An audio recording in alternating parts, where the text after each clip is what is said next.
Your Excellency, Mr.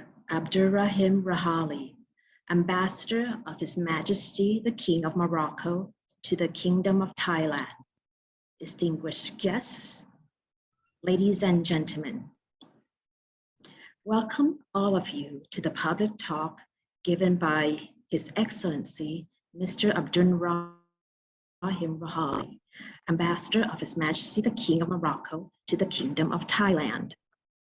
My name is Wipui Usaha, and I am the Director of the Center for International Affairs at Suranaree University of Technology, and also your MC for today's session.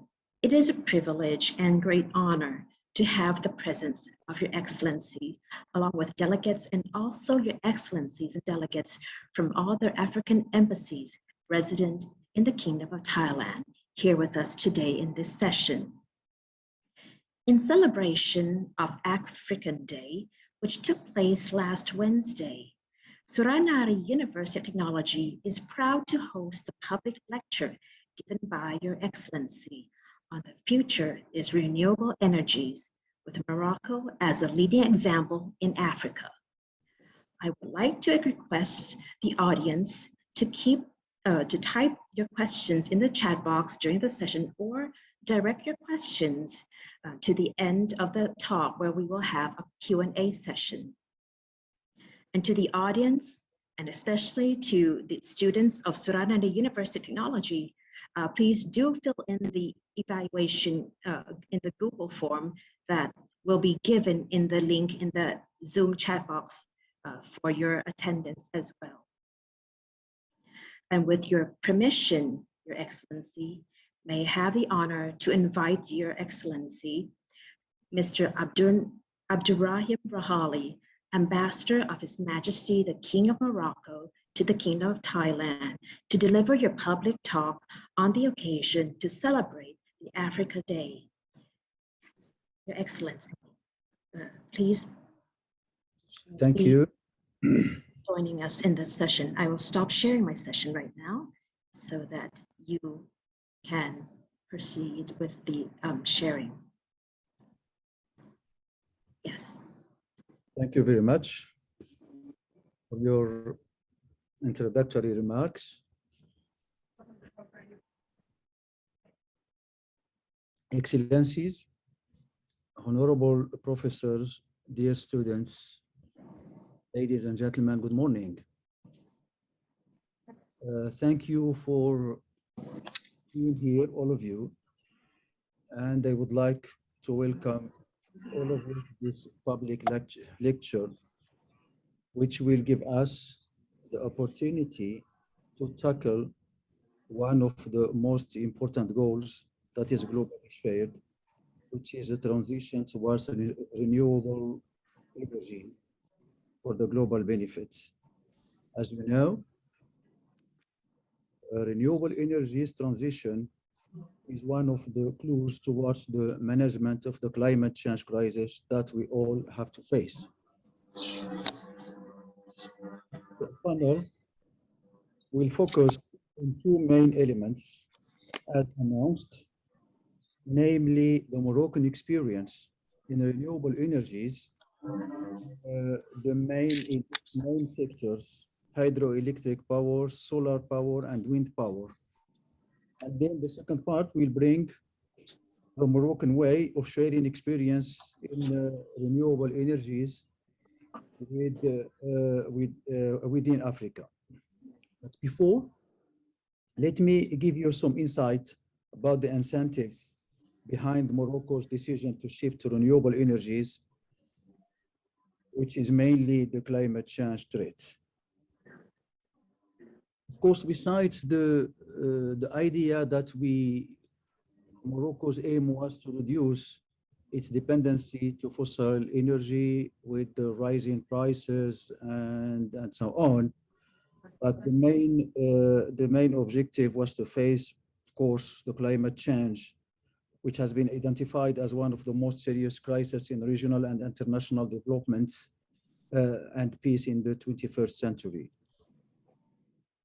It remains one of the greatest challenges confronting the African continent including areas of food security, which is the main topic of this year's African agenda.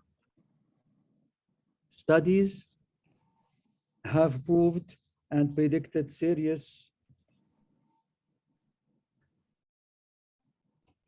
is it the thing is it shared? Can you see? No, Your Excellency, is we cannot see your slides.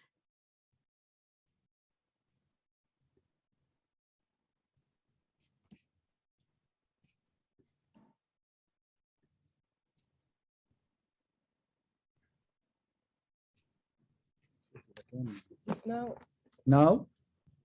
No, not yet, but I have given permission to share the screen to Yes. you already. Yes, but we have not seen the screen yet.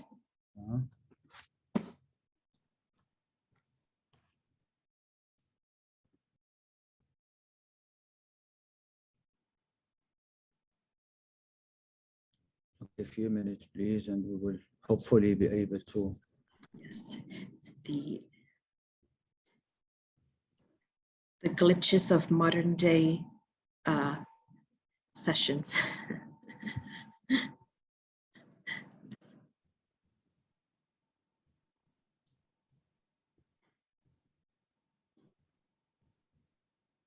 Yes, we are starting to see your screen now. It is loading at the moment. Good, I'm glad. Okay, yes, we can see your slides now, Your Excellency. Okay, thank you. Okay, so as I said, climate change has been identified as one of the most serious crises in regional and international development and peace in the 21st century. It remains one of the greatest challenges confronting the African continent, including in areas of food security, which is the main topics of this year's African agenda. Studies have proved and predicted serious impact of climate change on African people's lives and their sources of living, including agricultural. Currently, the African continent records cases of higher temperatures in some areas, drying up of soils, shifting in suitable areas for growing crops and livestock, increased desertification, floods, soil shifts in suitable areas of growing crops, as I said, deforestation and erosion, which are all signs that climate change is unfortunately already a reality and represents one of the greatest environmental, social, and economic threats facing Africa. Millions of hectares in Africa are now threatened by desertification due to the encroaching desert, which is in some areas is spreading at a rate of 5 kilometers a year, which is very worrying. The continent records also cases of land degradation, which hardly affect food security. In this regard, His Majesty, King Mohammed VI of Morocco stressed out that, I'm quoting, "These facts confirm that climate change is not just a theory or a rhetoric, but rather is a harsh reality, causing frequent, severe, and devastating drought, as well as human insecurity." End of the quote. It is indeed important to note that climate change leads to instability and conflicts. Natural resources scarcity lead to regional insecurity and instability, and the breaking out of conflicts, population displacements, and the proliferation of terrorist and separatist groups. Therefore, it was necessary to react through action and not anymore through theory. In this sense, Morocco's fight against climate change is translated by an accelerated move towards energy transition. It implies action on several fronts, particularly the preservation of ecosystems, the conservation of biodiversity, and reduction of the precariousness of vulnerable populations. This will bring me to discuss Morocco's effort in renewable energies, actions, and initiatives. Morocco, as one of the leading examples in Africa, national strategy. Morocco's national action on climate change dates back to the mid-2000s, when the country made the decision to become a regional leader in clean energy and to push forward massive renewables projects. The country bet on these major transformations as a way to be economically competitive in the future, as well as to reduce dependence on fossil fuel imports and ensure security of energy supply. Renewable energies makes one of the most important sectors of development in the Kingdom of Morocco. Under the leadership of His Majesty King Mohammed VI, Morocco has been launching numerous initiatives to encourage the country's energy transition. Morocco was selected as a global champion by the UN High-Level Dialogue on Energy on the theme Innovation, Technology and Data. This is a recognition of the Kingdom's leadership in the sector of renewables, noting that it is a choice which reinforces our commitment and maintains our mobilization. Morocco is one of the first African countries that started developing smart cities, and it's aiming to become a reference in the continent. Currently, Morocco ranks 5th in the world in the Performance Index of 2022, thanks to its climate performance effort. A recently released report by the Global Wind Energy Council ranks Morocco among the top 5 countries likely to emerge as global hubs for floating offshore wind energy, a technology that is set to see unprecedented growth in the coming years. Morocco seeks to achieve, through a low carbon strategy, an energy saving of around 20% by 2030, noting that the ambition is also to become a key player in the production of green hydrogen, increase the share of biomass in the electricity mix, and ensure a successful transition to energy industrialization. Morocco is working on reducing its greenhouse gas emission by 52% by the year 2030. And the Kingdom as well has adopted numerous public policies which led to large-scale projects, the solar plan, the wind plan, and the continuation of the dam policy, which is intended to contribute to the production of hydroelectric power. Generally, and before going to the detail of each energy sector, it's worth mentioning that in 2015, the production capacities of electricity in Morocco were 154 megawatts, divided between coal, 31%, fuel oil and diesel, 10%, hydroelectricity, 22%, natural gas, 25.8%, and wind power, 9.4%.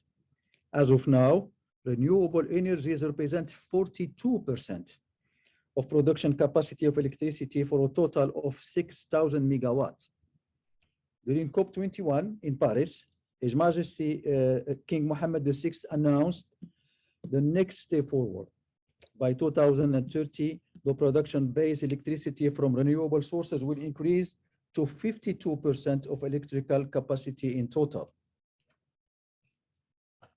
However, it will be fair to say that the energy derived from fossils will continue to play a role, at least for the near future and for the short term. But it's indisputable that the future of the electrical mix national energy goes through wind power and solar power. Morocco thus assumes a role as a precursor, not only at the level regionally, but also globally. The following pictures present the 3 sources of renewable energies across the country, of course, including solar, wind, and hydroelectric. The above picture is a representation of the development of renewable energies from 2012 till 2020. As we can see, between 2012 and 20, Morocco recorded a decrease of 10% in combustibles fossils usage, which was transformed into renewable energies with its solar, hydro, and wind power.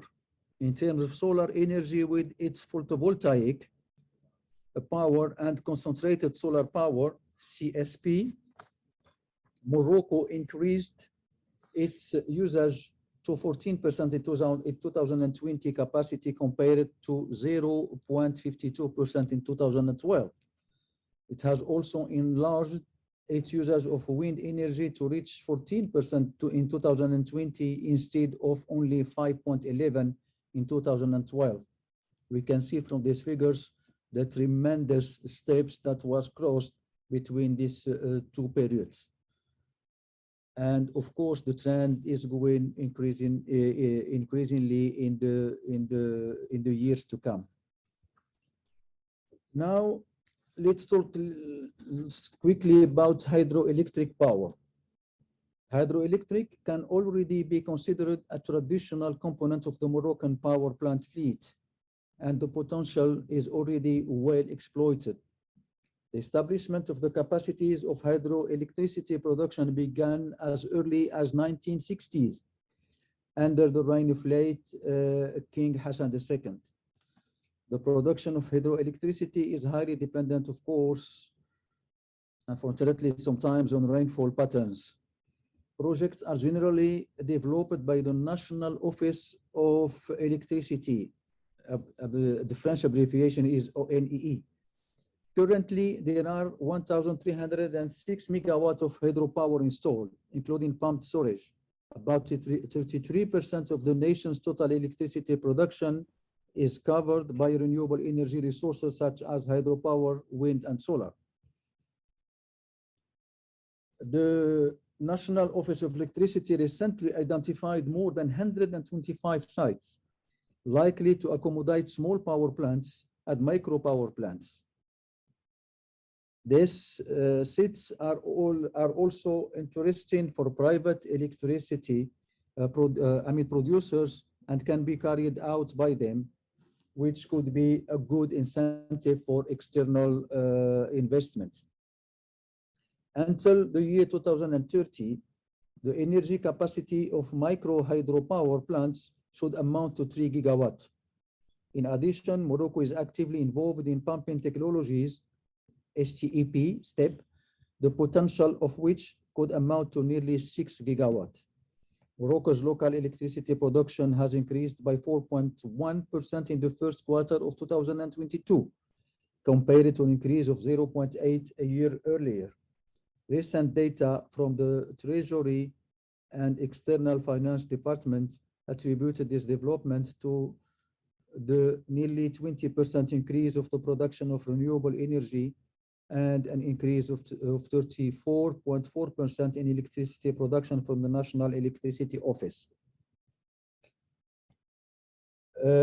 Major concrete powers for 2020, we have the Moment Station, 350 megawatt. We have El Menzel, 300 megawatt, and we have Mdez El Menzel, 45 megawatt. Now, the wind power. With a coastline of 3,500 kilometers, Morocco has enormous wind potential. Morocco's works on the possibility to install useful capacities of 25,000 megawatts. At the end of 2015, capacities installed are or about to be commissioned totaled approximately 1,160 megawatts. The integrated wind power program adopted in 2010 and also known as the Moroccan Wind Plan must double these capacities and bring them to more than 2,000 megawatts in the near future. The following chart presents the built and ongoing projects in wind in Morocco. A total capacity of 1,000 megawatts will be built in 2 phases on 6 sites. 2,000 megawatts additional are planned by 2030. Development in wind power are very promising. We have here some projects in Taza, in the north of Morocco. The power in megawatt is 150, Midelt 150, Tiskar 300, Tangiers 100, Jebel Lahdid 200, and Boujdour 100 megawatt. Now, the solar energy. Morocco has an average solar potential of more than 5 kilowatt hour per square meter per day. Since the launch in 2009 of the Moroccan solar plan, called the Moroccan Solar Energy Program, the country started investing energy and resources in developing this sector. The program works on achieving an installed production capacity of more than 2,000 megawatts. The following are the major projects that have now been completed, and some of them are still ongoing or planned. We have Tarfaya, the power on megawatt 300, La'youn 50, Akhafnir 200, Tangier 140, Khaladi 120, Kudia Baida 300, and Lahouma 50. We come as well to Ouarzazate, and with the ambition of Morocco to become the #1 in worldwide to provide energy worldwide in that plant in Ouarzazate. We have Noor 1, 2, 3, and 4. A total of 580 megawatt, Noor 160, Noor 2 200, Noor 350, and Noor 470.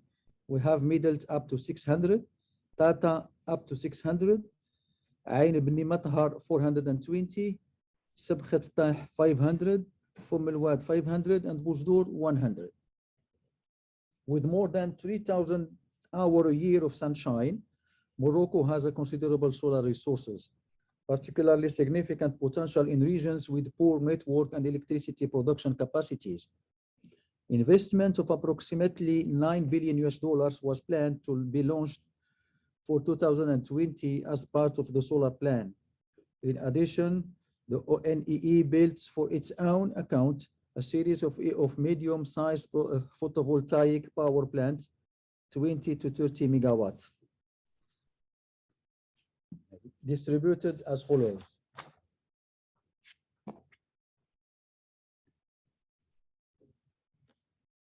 Okay, now we go to the biomass. In Morocco, biomass and biogas benefit from the country's large agricultural sector and the fact that much of the waste is made up of organic compounds. Morocco is planning the bioenergetic exploitation of domestic waste and the production of biogas from wastewater. In addition, the biomass sector will be strengthened in order to replace fuel oil in the industrial sector. However, this potential has not yet been subject to any of our national strategies, even if some small companies are already active in this field. I am launching a video about a project that I mentioned earlier, and that about which I really feel proud. The Noor Ouarzazate complex, which is the first solar project developed as part of the Moroccan energy strategy, which I mentioned, aims to increase the share of renewable energies in the national electricity mix to more than 52% by 2030. We'll launch now the video. We'll wait a little bit until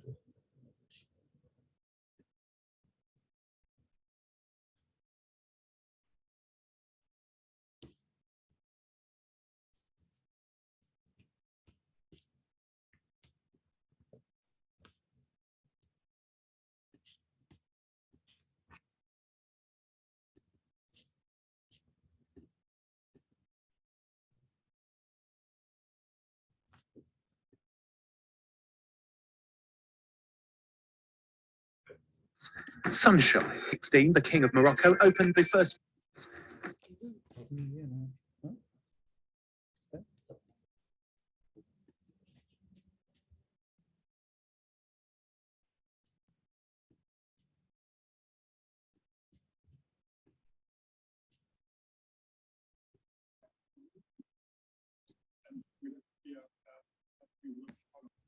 finally, Ms. Vice Chancellor, I guess I'm asking you to predict as best you can what you think is going to happen down the line. How much pain can your citizens take, can other citizens of the world take with these sanctions?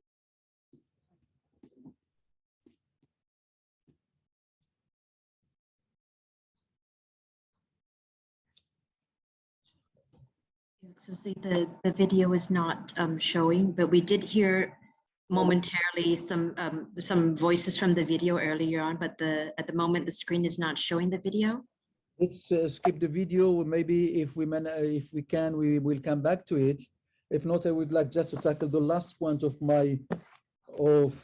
this lecture, and then we will pass to the wrap up.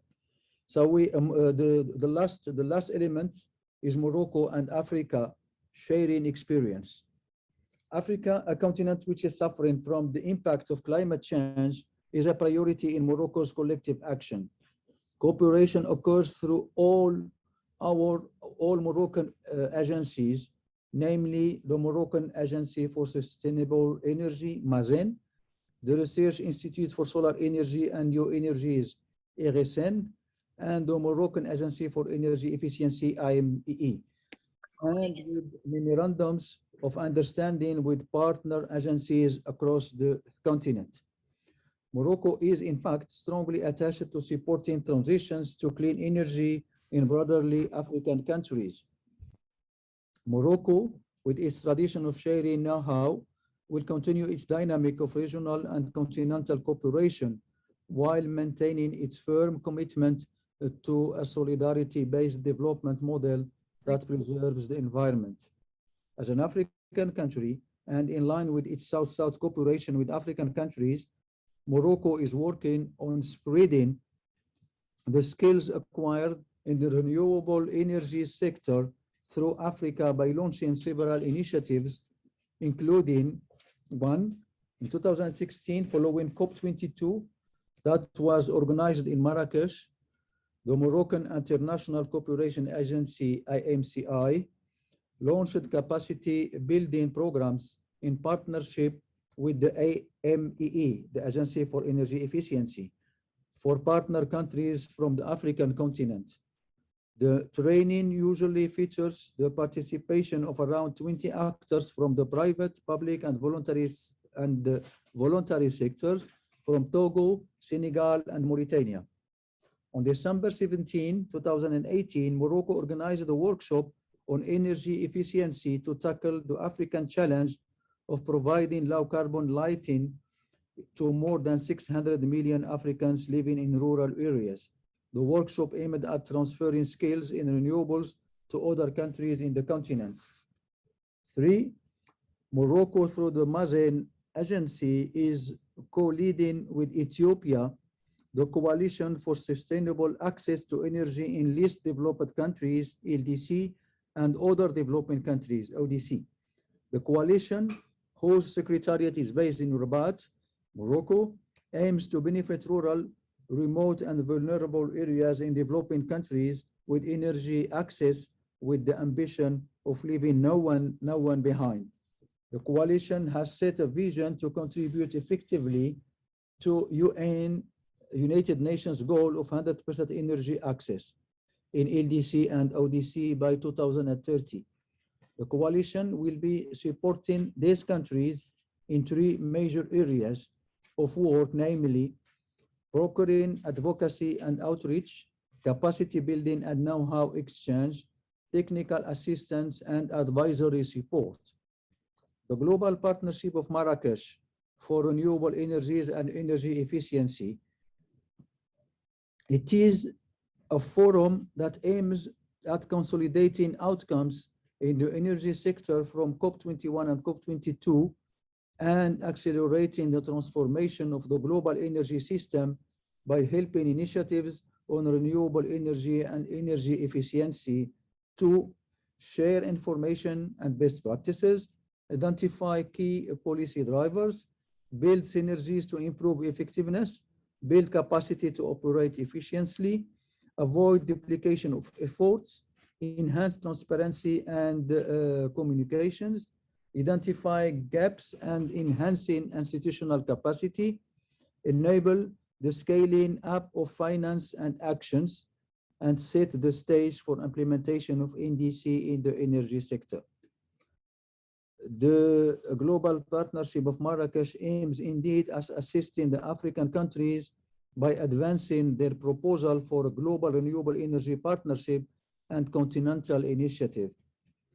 5, Morocco through Mazen has signed in 2018 a letter of intent with the African Development Bank Group, marking a new cooperation initiative in support of the bank's initiative of Desert to Power program for the Sahel countries. The goal of this partnership is to support African countries, especially those in the Sahel region, targeted by the Desert to Power initiative, to develop renewable energy technologies adapted to their natural environments and specific energy needs. Well, that's for all. Thank you very much for listening. And we will carry on through our session of questions and answers. Thank you very much once again.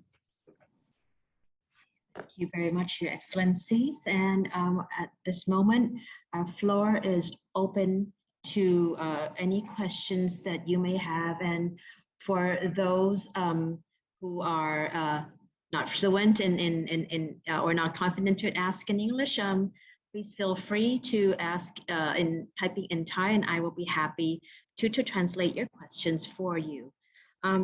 Meanwhile, Your Excellency, I have a question, perhaps to start off the floor. In terms of the solar energy and renewable energy measures in Morocco, it's very impressive and very expansive and very impactful. Can you please share how such measures have been taken by the government, and who are the key players in Morocco to push forward such success in renewable energies? Mm-hmm. Yes, of course, we have, as I said earlier, we have few agencies. The most, sorry, the most important for them when it comes to sustainable energy, we have Mazen, MASEN. Of course, we have the Institute for Solar Energy, IRSN, and we have the Moroccan Agency for Energy Efficiency. And of course, we have the government department and ministries who are really in charge of this sector. And most important as well, we have the cooperation between public and private sector. One of the most, if I may say, most successful experiences of Morocco is to be able to embark private and the public sector in a private-like, if I may say, project when it comes to solar or to renewables.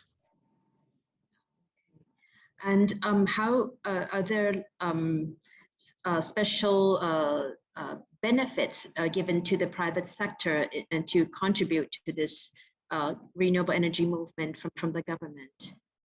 Yes, I mean the benefits are the same as those given to any foreign investors.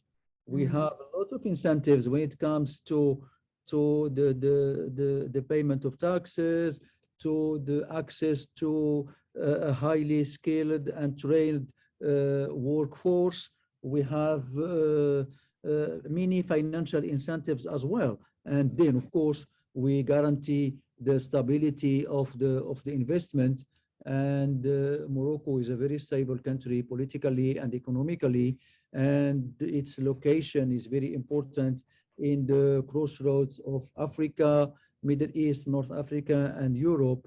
It's an open country and gives a lot of business facilities and opportunities.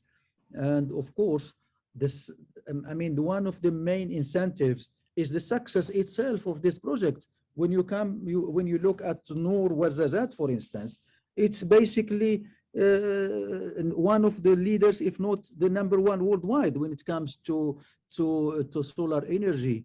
And when foreign investors see the success of this I mean project, and see as well, which is most important, the cost of the energy I mean produced from those plants, the foreign investors is really more than encouraged and more than welcome to come and invest. Sorry for that is the way that some of the projects are how to say, some of the projects are conducted, because we don't have, let's say, tremendous big project which will be very difficult for, let's say, a foreign investor, but we have a small size, if not micro size projects that are open and easy for I mean for investors. We are as well furnishing 100% of the project by local banks as incentives. Sometimes we faced in the past problems of financing, but now our local banks are ready to finance up to 100%, which is really a big achievement. Yes, I see there a lot of key players do interact and have supporting policies to create this impactful outcome. In terms of manpower, because Morocco is very successful in terms of implementing these renewable energy measures, because we are in the higher education, so we are we would very much like to hear how the higher education in Morocco prepares the manpower for to support these renewable energy measures. How is there a special curriculum or special policy that is enabled in Morocco? Yes, that is a very good question. True. I mean, we cannot, it's impossible to carry on this kind of project without being able to have the necessary skills and the necessary human resources.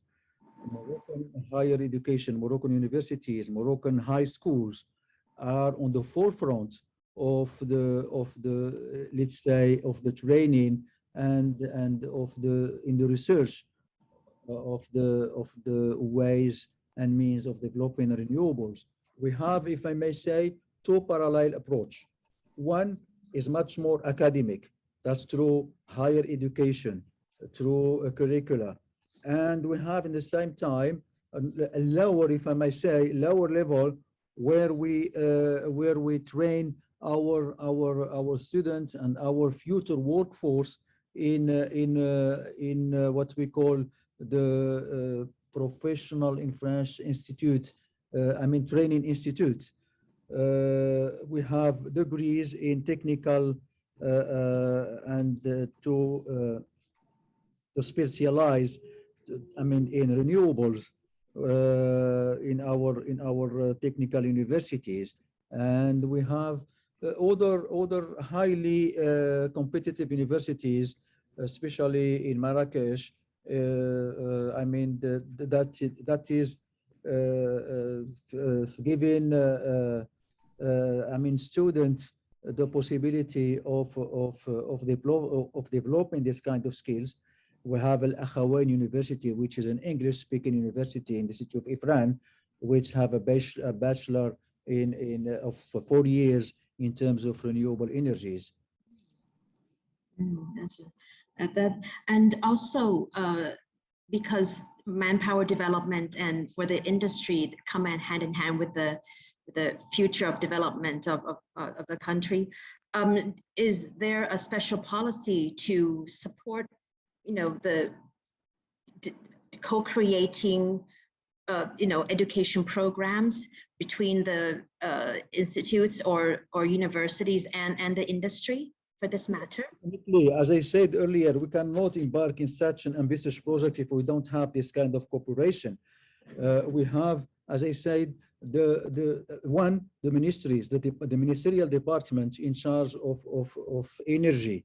We have officers in charge of energy. We have the agencies that I mentioned earlier, and we have the universities. So it's like trying to make an adequation between the offer and between the how to say it, between the offer in the industrial activities and between the specialization in studies by universities. I mean, we try, as we say, to make a parallel between the offer and the market for jobs. Yes, thank you. That is very welcoming uh, uh, movement indeed, because we, as a higher education ourselves, we are challenging. We are in the midst of the challenges to produce graduates that would meet with the demands of the industry. And one way to go forward is to co-create such curriculums or special programs that meet the demands of the country together with the industry, so Yes. that we can go together in the same direction. We do sincerely look forward to an opportunity to co-create with the success of the renewable energy industry in Morocco. Perhaps we do have a chance to explore such possibilities together in the future. May I take any questions from the audience? Please feel free to ask. I just want Yes, to add, recalling what you've just said, the need is there.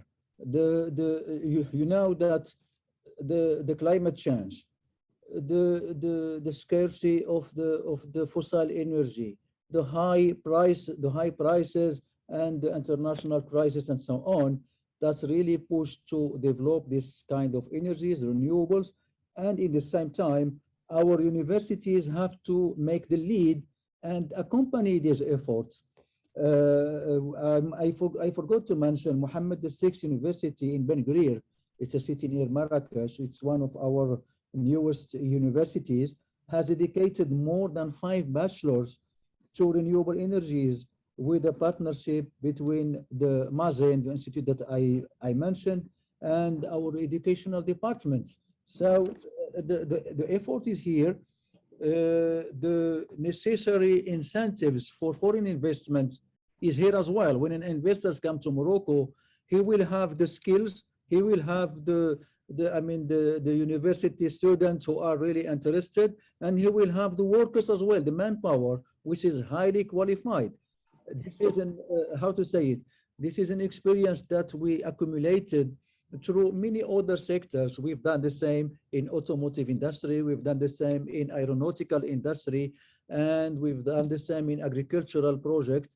And it's working good because we are mixing theoretical and practical higher education. We are mixing manpower training, and we are bringing all the actors together with, of course, the necessary security, if I may say, for the investment, with the implication of all the major players in that field. Thank you very much for your insight and your sharing the very impressive stories of Morocco's experience in renewable energy, and also sharing insights on how the success has come about. And it is no accident at all. It is a lot of foresights in the policies and collaboration between the higher education, government, and private sectors. Thank you very much, Your Excellency. I think we have questions in the Zoom chat, if I may. This is a question from Lindsay Kiptiness. Excuse if I have not pronounced it correctly. The audience is asking 3 questions. One, what is the status of the geothermal power, or what is the policy of the geothermal power in Morocco? And 2, given that you managed to reduce fossil fuels from 68% to 58% in only 8 years, do you have plans to introduce electric vehicles or EVs? And the last one, and what are the policies on the EVs as well? And the very last question, what is the level of FDIs in renewable energy sector, and where are they coming from? I do apologize. So maybe we can go one by one. The first question, what is status and the policy of the geothermal power in Morocco, Your Excellency? Okay, the status now, it's difficult really to answer this question, because the effort is made in a way that is managing all the powers, solar energy and hydropower, thermal power. It's really up to now. We try to how to say it, to manage the very balanced policy when it comes to the diversifying the powers that will lead me. Okay. And the second question was that, given that the government of Morocco was able to reduce combustible fuels from 68 to 58% in only 8 years, are there any plans to introduce electrical vehicles or EVs, or are there any policies on that matter? There is. It's really a very important question. Yes, we are working a lot on electric vehicles. We are one of the rare countries now. We installed what we call electric chargers in many cities already. So the development is here. We started at the beginning with what we call utility cars, and then we are trying to develop as well what we call taxis, because that taxi is a very high, how to call it, that is used a lot. Yes. And we try to give incentives to those owners in order to switch to electric vehicles. Where Morocco is one of the first countries in Africa to install, as I said, Tesla chargers, which is really one of the important how to say, measures to push people to switch to electric vehicles. It is a very promising industry. As I said, we are one of the leaders as well in Africa when it comes to motor industry. We have many plants, especially in Tangier and in Kenitra. We managed to bring in the how to say, the leaders of the sector from Japan, from United States, Germany, France, Spain, and so on. So electric vehicles is a good future and a good promise in the industry. Thank you, Your Excellency. And the last but not least question from Lindsay, what is the level of FDIs in the renewable energy sector, and where are they coming from? I presume FDI would refer to the foreign direct investment. Am I correct? FDI. Direct investment, yes. Yeah, well, foreign direct investment. We have many partners, especially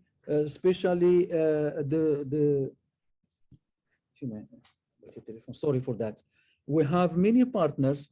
We have how to call it, close to 8 billion dirham or 739 million euros in foreign direct investment. Our partners are very diverse. We have the International Bank, we have the European Bank, we have the Arab Bank. We have many let's say private countries like Japan, Germany, and so on. So the foreign direct investment is one of the most, how to call it, the most important factors driving the investment in the energy. It is an energy of the future. It is an energy that is really completely where the investment is completely safe. So that's why the foreign direct investment is really one of the most important factors actually of the development of this sector. Yes, thank you very much, Your Excellency. So we have some 9 minutes left. If any questions would be available from the audience, I'd be happy to carry them out for you. And it has been a very insightful lecture indeed, and I do thank the Embassy of the Kingdom of Morocco for having this and sharing this success story of Morocco to inspire, I guess, the people, especially students in our university, to as an eye opener and see how success stories in other countries, especially faraway corners, and like in Africa, has been done. It seems like the questions have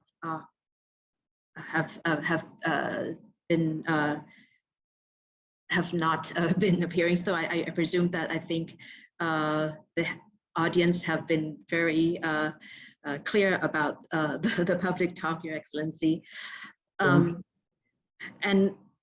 yes, and I presume that this shall bring us to the end of our public talk session. And in closing, on behalf of Suranaree University of Technology, Thailand, I would like to thank you, Your Excellency, for your insights in the public talk given today. And I would like to also thank the audience for your attendance, including all delegates and from the African embassies residents in the Kingdom of Thailand for joining us here today, and also for the general audience and students of SUT and the general public participating in this morning session. And I believe that this concludes today's public talk. And thank you once again for all, and have a very good day to all of you. Thank you very much. Thank you. I really appreciate. Thank you for your introductory comment. And I would like to thank the audience and to thank the Suranaree University, and look forward to more cooperation initiatives with the university in the near future. Thank you very much once again. Thank you. Thank you. Thank you all. Good day to you all. Colleagues present.